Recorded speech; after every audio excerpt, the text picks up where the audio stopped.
오늘은 거울이 참 발달이 많이 돼가지고 참 좋지만 옛날에는 거울이 없던 시대가 있었습니다. 그때는 구리판을 닦아가지고 빛이 나게 만들어서 그걸 가지고 사람들이 거울 대용으로 썼다고 그래요. 그러니까 그렇게 보면 흐릿하게 보이겠죠. 또 얼굴이 또 이상한 모습으로 또 보이겠죠. 사도 바울께서 천국을 설명하면서 지금은 거울로 보는 것 같이 희미하나 그런 뜻에서 하신 말씀입니다. 이 다음에는 언젠가는 얼굴과 얼굴을 마주 보는 것과 같이 분명하게 볼 때가 오리라 그렇게 말씀하셨는데 흐릿한 거울로 보다가 아주 질이 좋은 거울로 보면 아주 시원하게 잘 보이듯이 그런 모습으로 천국을 소개를 했습니다. 가끔 가다가 천국이 어떤 곳인가 하는 것을 참 궁금할 때가 있어요. 얼마나 좋으면 천국이라고 했겠습니까? 지금 죽어가고 있는 사람에게 그 천국을 1분만이라도 이렇게 탁 보여준다면 겁이 없이 죽을 거예요. 두려움이나 근심이 없이 운명할 수가 있겠죠. 천국을 보고 싶은 마음이 있습니다. 또 예수님의 얼굴은 어떤 모습이었을까를 또 가끔 생각을 하게 돼요. 근데 유감스럽게도 예수님 시대에 많은 사람들의 유품도 있고 유적도 남아있는데 예수님의 모습을 증명할 만한 유적은 하나도 남은 것이 없습니다. 지금 나와 있는 예수님의 사진은 사람들이 이럴 것이다 그렇게 그려놓은 그림이지, 그래서 그 그림은 사실과 거리가 멀습니다. 그 그림을 보면 아주 근엄하기도 하고 또 귀공자 가치도 보이고 33세의 모습이었는데 나이로 보면 60대가 훨씬 넘는 그런 얼굴로 보여지기도 해요. 그래서 어떤 화가는 예수님의 그림에서 수염을 깎으라 그랬어요. 나이가 젊은데 너무 늙었다 그런 말이죠. 그것도 사실에 가깝지 않다는 지적입니다. 그런데 실제로 예수님의 얼굴은 어떤 모습이었을까? 성경을 비추어 보면 예수님의 얼굴은 그렇게 평온한 얼굴은 아니었을 거다. 우수가 고뇌가 가득 찬 그런 얼굴이었을 거다. 우리는 그렇게 생각을 하게 됩니다. 특별히 오늘 읽은 말씀은 예수님이 비명을 지르며 죽어가는 모습을 그대로 표현을 하고 있습니다. 요한복음서를 보면 마지막에 예수님이 다 이루었다라는 말을 남기고 운명을 합니다. 어떻게 보면 도사같이 죽어갑니다. 그래서 요한복음의 주제가 영광입니다. 예수님은 영광스럽게 운명하셨어요. 근데 누가복음을 보면 예수님이 마지막 남기신 말씀이 강도와의 대화로 끝이 납니다. 네가 오늘 나와 함께 낙원에 있으리라. 그리고 예수님이 운명하시는 걸로 성경을 말씀하고 있어요. 그래서 누가복음의 주제가 인간적인 예수예요. 강도에게 다정다감하게 말씀하시는 예수의 모습, 그런 모습을 그리고 있어요. 근데 마태복음하고 마가복음은 오늘 이 말씀으로 끝이 맺습니다. 비명을 지르고 운명을 해요. 엘리 엘리 라마 사박다니, 왜 나를 버리십니까? 절규하고 아픔을 호소하고 그리고 죽어가요. 그래서 특별히 마가복음 같은 경우는 그 주제가 고난입니다. 고난 받으시는 예수. 핸들이라는 사람이 성경을 많이 읽는데 특별히 마가복음을 그렇게 탐독을 했다고 그래요. 그래서 강한 영적 암시를 받는데 그게 예수님의 고난이. 그 고난에 대한 암시를 받고 작곡한 곡이 메시아 곡이라고 그래요. 메시아 곡은 예수님의 고난을 표현하는 그런 곡이죠. 우리들이 책을 보면 그 책에서 암시를 받듯이 이게 성경도 복음서마다 성격이 다르니까 그런 암시를 받게 되는 거죠. 그래서 오늘은 고난주의를 맞아서 예수님의 얼굴은 어떤 모습으로 보내셨을까? 이걸 좀 한번 오늘 더듬어 봤으면 좋겠어요. 첫 번째로 예수님의 얼굴은 평온한 얼굴이 아니고 즐거운 얼굴이 아니고 아주 고뇌에 찬 얼굴이었을 거다. 이렇게 우리가 생각을 해요. 사람이 얼굴 표정을 잘 나타내는 부분이 이마입니다. 예수님의 고뇌는 어디에 가장 표현이 잘 맞았을까? 예수님의 이마를 보면은 알 수 있겠죠. 예수님의 사진에 나타난 이마를 보면 굉장히 근엄해요. 잘못된 표현이죠. 절간에 있는 부처님의 얼굴을 보면 근심이 하나도 없어요. 해탈한 모습이에요. 정말로 이 세상의 중생들을 구원하고자 하는 갈등이 있었고 욕구가 있었고 그런 마음이 있었다면 그렇게 평화로운 얼굴은 아니었을 거예요. 거기도 고뇌가 있어야 되는데. 근데 고뇌가 전혀 없어요. 잘못 표현된 것이죠. 로댕에 생각하는 사람만큼도 고뇌의 마음이 없어요. 근데 예수님의 모습도 평온할 수 있는 얼굴은 아니었을 거예요. 예수님은 공생에 3년 살아가시는 동안, 마치는 동안 그 미래를 내다보는 안목에서 결코 평온할 수 없는 얼굴을 가질 수밖에 없습니다. 지금 오늘 현실도 바리새인들, 제사장들이 본분을 잃고 살아가요. 형식에 매여 살아갑니다. 그들을 쫓아가는 백성들은 생각도 없이 그냥 맹목적으로 따르고 살아가고 있어요. 얼마 있으면 멸망해버리고 말 이 도성, 예수님은 이 도상이 장차 무너질 것을 내다보시고 마음이 괴로웠지만 백성들은 그거를 전혀 느끼지 못하고 지금 살아가고 있어요. 우매한 백성. 그런 백성들이 이렇게 바라다 보시는 예수님의 얼굴이 평화로울 수가 없는 거죠. 고뇌에 차 있겠죠. 그리고 오늘 성경을 보면 그 머리에 가시면류관이 쓰여져요. 그 가시면류관의 가시가 이마를 찔렀겠죠. 가시면류관의 무게도 있었겠지만 더 무거운 거는 그 시대를 내다보시는 예수님의 고뇌. 그 무게가 더 훨씬 컸겠죠.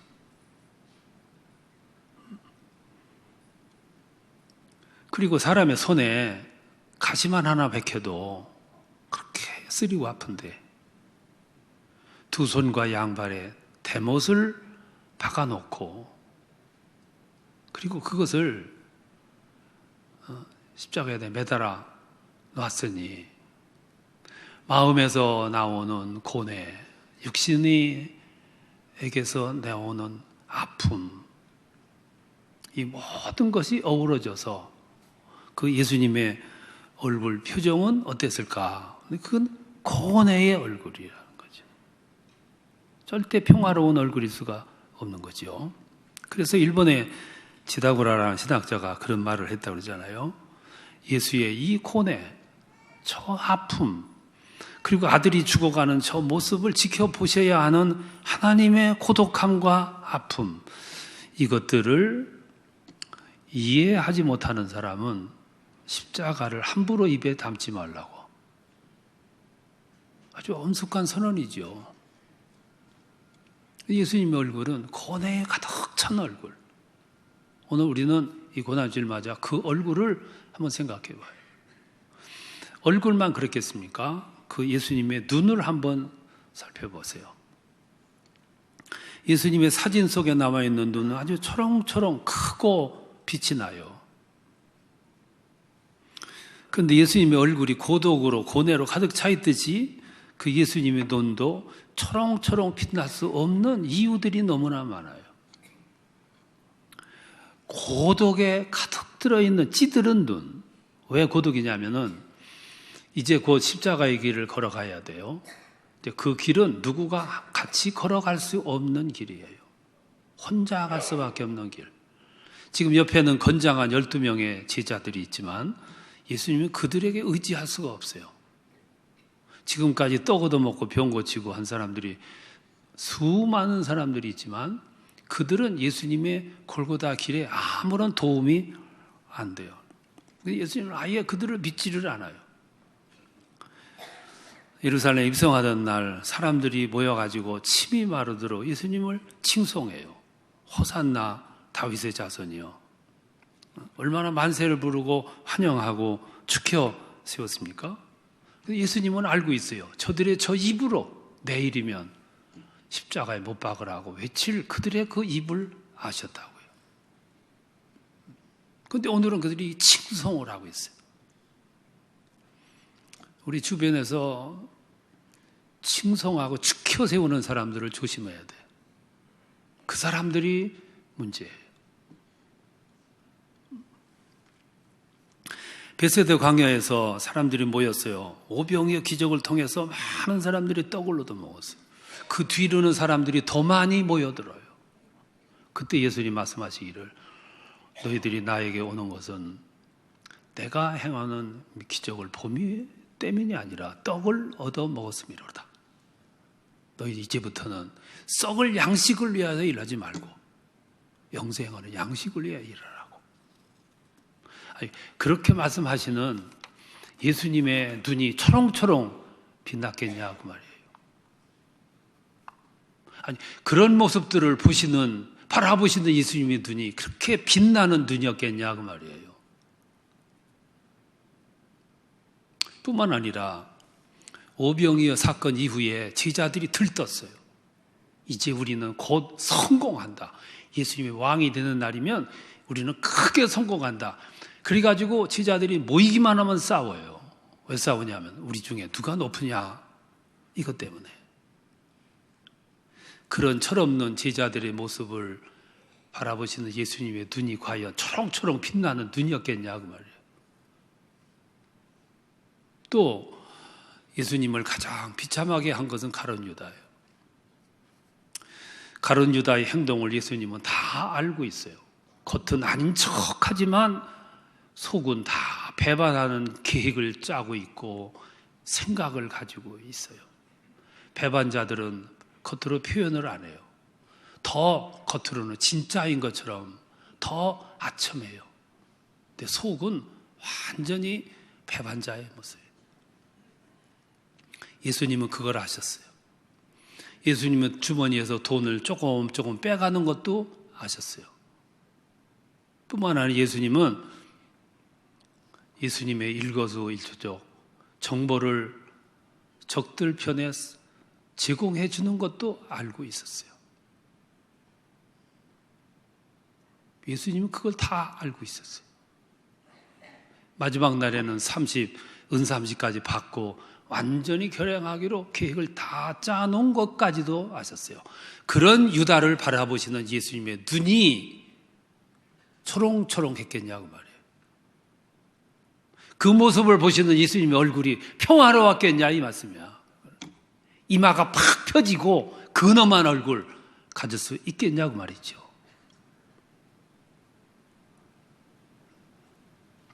예수님의 얼굴은 고뇌로 가득 찼고 예수님의 눈 속에는 고독으로 가득 찼고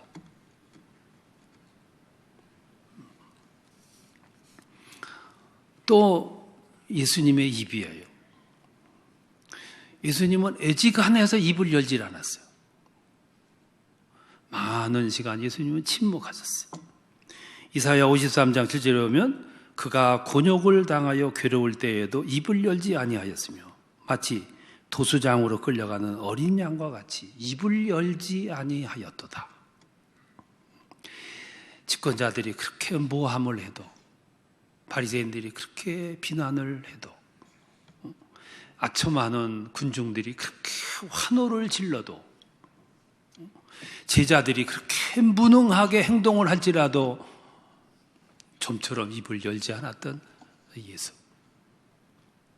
입이 없어서가 아니었고 할 말이 없어서가 아니라 과묵하게 입을 다물고 묵묵히 자기가 가야 할 길을 걸어가는 그 예수. 얼굴은 고뇌로, 눈에는 고독함으로, 입은 굳게 담은 입으로. 오늘 우리는 너무 말이 많아요. 조금 억울한 소리 들으면 못 참아. 변호하느라고. 조금 자랑거리가 생기면 입을 못 참아요. 그냥 돌아다니면서.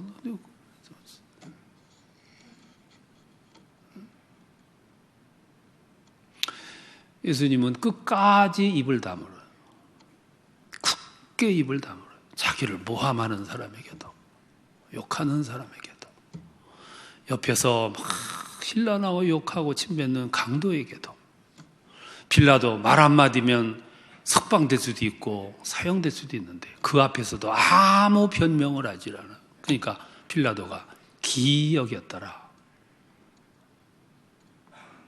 거기에 비하면 오늘 우리들은 너무 말이 많은 것이 문제예요. 많은 말들이 다 쓸 말이냐 하면 그렇지가 않아요. 상처 주는 말, 피해를 주는 말.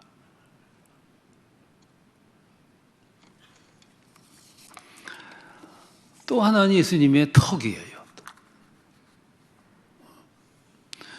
많은 사람들이 성경을 이렇게 보고 예수님의 턱은 약간 주걱턱이었을 거다 그렇게도 얘기를 해요. 여성들은 주걱턱이면 이쁘지가 않아요. 이순자 여사 턱 이쁘지가 않아요. 남자는 조금 주걱턱이라야 좋대. 왜냐하면 거기에 힘이 있고 거기가 권위가 있고.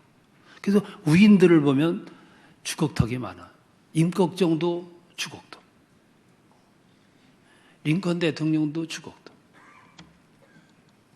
처칠 수상도 주걱턱, 예수님도 주걱턱. 권위, 힘, 거기서 파워가. 예수님이 성전에 들어가셔요. 들어갔더니 거기 그 시장터로 변했어요. 비둘기 파는 사람, 돈 바꾸는 사람, 물건 파는 사람, 흥정하는 소리, 시장터지요. 얼마나 분노스러웠겠어요. 그러니까 말씀하시기를 내 집은 만민의 기도하는 집이라 너희가 강도의 굴로 만들었다. 그리고 막 쫓아내고 그들을 그러면서 호령하셨지요. 포효하신 거예요. 그냥 큰 소리로 그냥 포효하신 거예요. 그렇게 큰 소리로 외치시고 포효할 때 조용하게 턱 뒤밀고 조용하게 얘기했겠어? 주걱턱 턱을 탁 치켜오르고 준엄한 목소리로 어미한 목소리로 권위 있는 목소리로 신라는 게 신라 치고 내쫓고 뒤집어 엎고 그 모습이 너무 권위가 있고 힘이 있고 파워가 있으니까 누구도 감히 대들지 못했다는 거죠.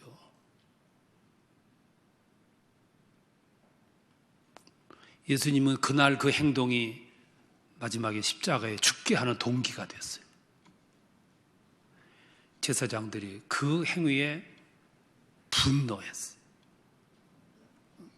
예수님은 그렇게 하는 그날의 행동이 마침내 십자가에 죽게 될 것이라는 그걸 알았지만 제어하지 않고 그들을 심판하고 힐난하고 내쫓고 타이르고 그 예수님의 모습을 생각해 봤어요. 얼굴은 온갖 고뇌로 눈 속에는 고독함으로 사람들이 많지만 십자가의 길은 나 혼자 가야 되는 길. 믿을 수가 없어요. 어제 떡 얻어 먹었던 사람, 어제 병 고쳤던 사람 누구도 믿을 수가 없어요. 그 길은 혼자 가는 길이에요.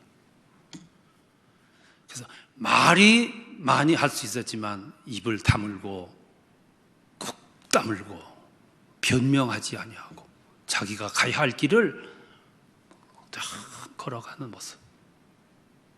거기다가 입을 열어야 될 때는, 호령해야 될 때는 권위적인 모습을 가지고 턱을 축 빼고 힐난하는 예수의 모습. 누가 그 곁에 범접이나 할 수 있겠어요? 그러면 그게 다냐 하면 그건 아니에요. 그러면 예수님의 마음은 어땠을까?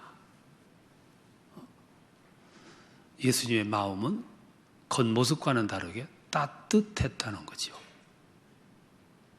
여러분, 남자가 우락부락하게 생기고 목소리가 크고 임꺽정같이 생긴 사람은 겉모습은 그런데 속에 들어가면 마음은 따뜻한 거예요. 그런 사람들이 아내한테 잘해. 예쁘게 생기고 신사처럼 생긴 사람들이 까다로워. 근데 듬직하고 무섭게 생긴 사람들이 속이 따뜻해. 예수님 겉모습은 그랬지만 호령했고 귀신을 내쫓고 심판했고 그랬지만 예수님 마음은 따뜻해. 그게 어디서 발견하냐 하면은 십자가에 같이 달렸던 강도를 향한 마음에서 우리는 봐요. 예수님이 양편에 두 강도가 달렸어요. 한 강도는 죽어가면서 고래고래 소리를 질러요. 욕하고 침뱉고 그리고 힐난하고 조롱하고. 근데 또 하나의 강도는 그렇게 욕하고 힐난하고 조롱하는 그 동료 강도를 향해서 우리가 행한 대로 보응을 받거니와 저분은 진실되지 아니한 일이 없도다. 그 말은 무슨 말이냐면 저분이야말로 선지자요, 메시아요, 저분이야말로 하나님의 아들이시도다 그 말이에요. 이 강도가 무지해서 표현을 그렇게 못한 것 뿐이지 그 표현은 뭐냐면은 저분이야말로 하늘에서 보낸 메시아요, 하나님의 아들이시요, 이 시대에 오시리라고 얘기했던 선지자라고. 말도 요령 있게 이렇게 표현하는 것도 기술이에요. 근데 강도는 그런 기술이 없었어요. 그러니까 막 욕하는 그 강도를 향해서 변명하기를 우리는 우리가 행한 것을 그대로 보응을 받거니와 저분은 거짓됨이 없는 분이시다. 그게 그 말이에요. 신학적으로 말하면 저분이야말로 이 시대의 선지자요, 오시리라고 예언했던 메시아시요, 하나님의 아들이시도다. 그리고 말하기를 당신의 나라에 임하실 때 나를 기억하소서. 이 강도는 예수님 곁에 있음만으로도 눈이 열렸어요. 이 강도는 예수님과 근접한 거리에 있었던 것만으로도 자기 자신의 죄를 발견을 했어. 그리고 눈이 열렸던 거예요. 그리고 이 세상에서 가장 중요한 말을 했어. 당신의 나라에 갈 때 나를 기억하소서. 어떻게 보면은 이 강도는 참 뻔뻔한 사람이요, 염치가 없는 사람. 지금 이 자리는 구원받기가 참 어려운 자리예요. 그동안 할 짓 다 하고 놀 거 다 놀고 지질 거 다 지지고 마지막 구원 열차를 탔어. 이런 사람이 참 얄미운 사람. 얄미운 사람 옛날에 시리즈가 있었잖아. 학교 다니는데 아이들 공부 잘하고 얼굴 예쁘게 생기고 날씬하게 생긴 나이. 이게 얄미운 여자예요. 먹어도 살 안 찌는 여자. 그게 아주 얄미운 여자. 근데 그보다 더 얄미운 사람이 누구냐면 실컷 놀고 할 짓 다 하고 그리고 죽기 하루 전에 예수 믿고 구원받고 죽은 사람. 마지막 열차를 탄 사람. 이 강도가 그 꼴이에요. 오죽하면 그 시대에 십자가에 달아 죽였겠어요. 이게 그 시대에 그냥 엄청난 악한 사람이지. 그런데 그를 향해서 예수님은 자격심사하지 않았어요. 내가 어떤 일을 했느냐, 과거를 묻지 않았어요. 그의 입에서 당신의 나라에 임하실 때 나를 기억하소서. 그 한마디에 예수님은 모든 걸 풀고 인자한 얼굴로 그에게 말씀하시기를 네가 오늘 나와 함께 낙원에 있으리라. 이게 예수님의 모습이에요. 예수님이 호령하시는 모습만 가지고 우리가 다가오신다면 그 앞에 우리가 설 수 있는 사람이 누가 있겠어요? 네, 과거를 묻지 않으시는 주님, 심사하지 않으시는, 당신은 주님이십니다. 하나님의 아들이십니다. 믿는 말 한마디에 주님은 강도에게 하듯이 우리에게도 오셨어요. 네가 나와 함께 낙원에 있으리라. 너도 아브라함의 자손이로다. 너도 하나님의 백성이로다.